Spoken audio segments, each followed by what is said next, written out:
Bom, se você está vendo esse vídeo, provavelmente você me conhece de alguma forma, né? Me segue aqui nas redes sociais, deve saber alguma coisa sobre mim. Mas estou gravando para que vocês saibam um pouco mais sobre mim, sobre as minhas convicções. Eu queria apenas compartilhar com as pessoas um pouco das minhas vivências que me levaram a decidir em qual candidato eu vou votar no domingo, tá? Então, assim, bom, eu sou a Vivian, tenho 37 anos, sou casada, mãe de um filho lindo,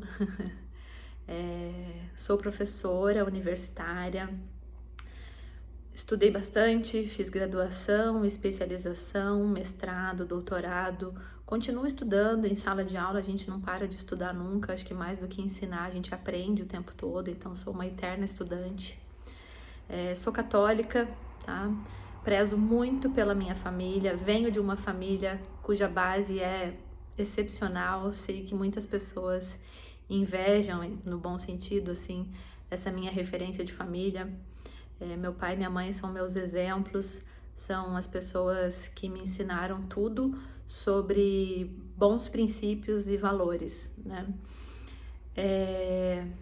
Estou trabalhando na universidade desde 2017. Antes disso, trabalhei quase 15 anos no INSS. Entrei lá ainda como estagiária, com 15 anos, talvez um pouco menos. Depois passei no concurso, fui aprovada no concurso com 17 anos e aprendi muito, né? Aprendi muito.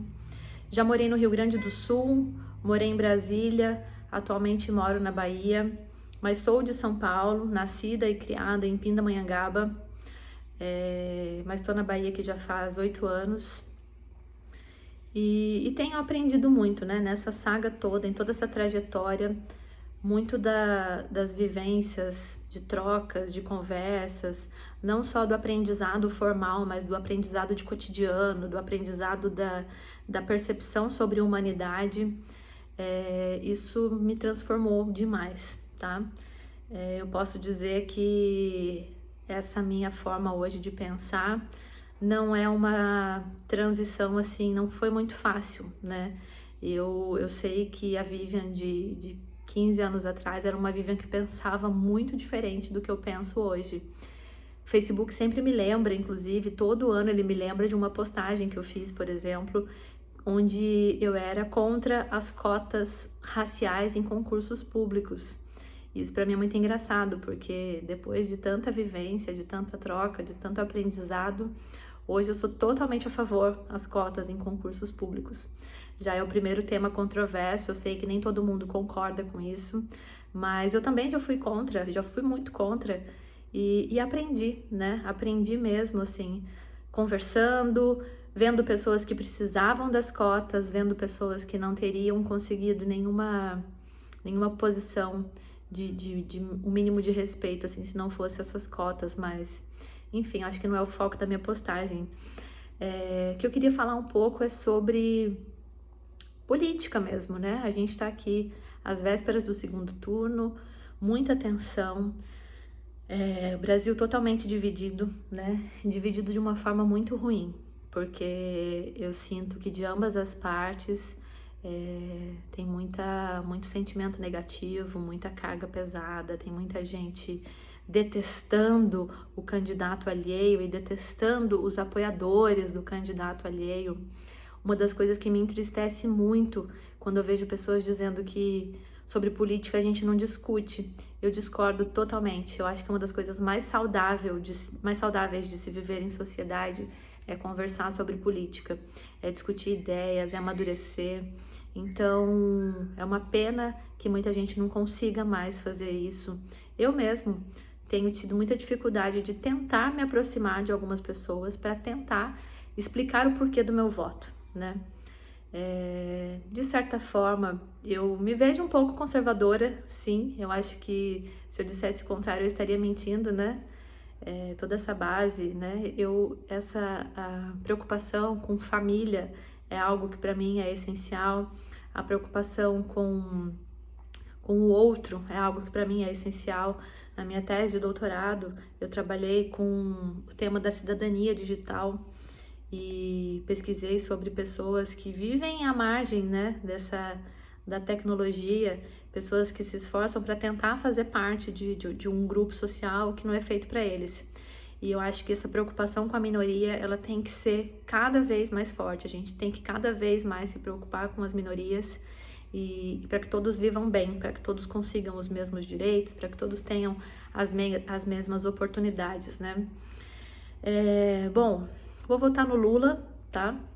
E gostaria, assim, de tentar, se possível, se tiver alguém aqui que ainda está em dúvida, alguém que não é bolsonarista convicto. A propósito, esse vídeo não é um vídeo para bolsonaristas convictos. Tenho me dado ao direito de ignorar pessoas que me provocam, pessoas que vêm com 4 pedras na mão, assim, toda vez que eu posto alguma coisa a favor do Lula. Não tô em outra fase da vida, não tô para discutir, não tô para brigar, muito pelo contrário. O meu voto em 2022 pelo PT é um voto de amor, é um voto de preocupação com o outro, é um voto de preocupação com os direitos sociais, é um voto de preocupação com a igualdade, é um voto de preocupação com as minorias, tá? O presidente Bolsonaro prega muitas coisas que são valores ótimos no discurso, pátria, família, né? Acho que isso, quem não se preocupa com isso, né? Ninguém é louco de não se preocupar com isso. Mas na prática, o que a gente vê é algo totalmente distorcido. A gente não vê nada disso, assim, todo esse discurso não acontece na prática. Talvez a única família que importe ali para o presidente Bolsonaro seja a dele, né? É a família que tá lá envolvida nas rachadinhas, é a família que agride, que provoca, que compartilha fake news o tempo todo. Fake news é o novo câncer, não tem jeito. Eu penso que se nós tivéssemos ficado cerca de, sei lá, 40 dias sem o WhatsApp, sem essas redes sociais menores, mais íntimas, o resultado da eleição já teria sido resolvido no primeiro turno. É muito difícil lutar contra fake news. É enxugar gelo, porque você tenta desmentir uma história e já aparece outra história imediatamente após. Então, assim, o que eu penso sobre o presidente Bolsonaro? Primeiro, ele, enquanto pessoa, ele não vejo o presidente como uma boa pessoa. Ao contrário, ele me dá todas as provas de que ele é um ser raivoso, de que ele é um ser egocêntrico, tá?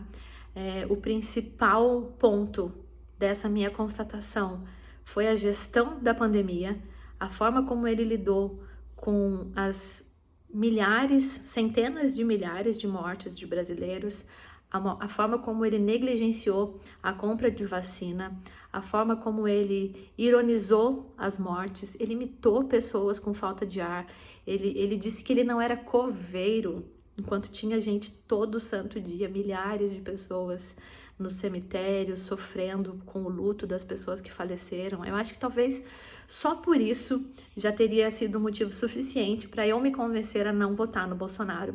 A gestão dele na pandemia e a forma, mais do que a gestão, a forma como ele se portou, né? Em não se sensibilizar, em não demonstrar um mínimo de empatia. Isso para mim já teria sido o suficiente. Mas além disso, a gente tem outros aspectos que são cruéis também. Esse apoio à ditadura, né? Essa forma insistente de querer convencer as pessoas de que o militarismo é a única forma de viver bem e de ter segurança. A liberação do porte de armas, para mim, isso é algo absurdo. Eu tenho muito medo de armas, assim. A arma, para mim, só tem uma finalidade, que é matar. Eu não consigo enxergar de uma forma diferente. Eu sei que muita gente não concorda, eu sei que as pessoas têm caído nessa ilusão de que a arma pode trazer alguma segurança, mas assim, a única finalidade de uma arma é matar, ponto final. Não, além disso, não se discute. Jair Bolsonaro tem um envolvimento muito forte com corrupção. O governo dele, a todo momento, aparece um escândalo de corrupção. A compra dos 51 imóveis, né? Que tanto se fala, pagos em espécie, questão de desvio de verba no MEC. A gente tem inúmeros casos de corrupção Essas corrupções de fora o íntimo, essas corrupções que envolvem diretamente a família Bolsonaro. O sigilo de 100 anos, né, em diversos documentos, em diversas ações presidenciais, sigilo de 100 anos para quê, né, gente? O que a gente tem a esconder? Então, assim, isso é a primeira coisa que tem que ser revelada mesmo. Esse acordo com o Centrão, essa forma de se vender mesmo, né? O orçamento secreto, que muitas vezes fala-se de uma forma tão difícil sobre esse tal orçamento secreto, mas é uma corrupção também, dividir de forma anônima um dinheiro público às vésperas da eleição e sem ter a preocupação com que esse dinheiro seja comprovada a finalidade do uso. Isso é corrupção, não tem mais o que falar sobre isso. Ele prometeu muito, né, durante a campanha de 2018, prometeu muitas coisas que, em relação à economia, não aconteceram. A gente continua ainda sendo um país extremamente desigual, tá? A taxação de impostos continua sendo, a maior parte dos impostos é sobre o consumidor final ali, a quem mais paga imposto. Taxação de impostos dos ricos, isso nunca aconteceu, Desoneração de impostos das empresas. Quantos amigos empresários aqui eu tenho, hein? Pouquíssimos. Mas esses amigos empresários, que na verdade eu acho que eu nem tenho, sinceramente, tiveram uma bela desoneração de impostos, sim. Então foi uma gestão não focada para os pobres, nem tampouco para a desigualdade social. Isso não aconteceu. Então, assim, eu acho que mais do que votar no Lula, que talvez isso seja muito difícil para a maior parte das pessoas, eu entendo perfeitamente, eu entendo o antipetismo. É muito provável, eu sempre falo que se eu não tivesse saído da minha zona de conforto, se eu não tivesse vivido tanta coisa, se eu não tivesse aprendido tanto, muito provavelmente eu seria uma antipetista ferrenha, mas eu tive a oportunidade de aprender e de recuar em muitos momentos. Em muitos momentos eu tive, né, eu me vi na obrigação de recuar e entender que nem sempre a gente tem condições de fazer estritamente a nossa vontade, única, exclusivamente. Eu acho que o voto de domingo não é um voto pensando só em nós, é um voto pensando em todos, é um voto pensando no Brasil, é um voto pensando na democracia. A democracia corre perigo, sim.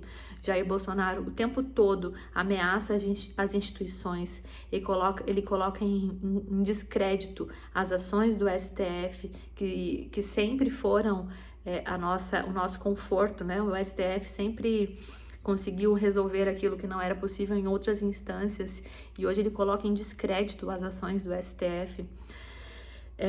Enfim, tem uma infinidade de assuntos, mas o vídeo tá ficando muito longo, eu acho que já deve ter quase ninguém assistindo até aqui.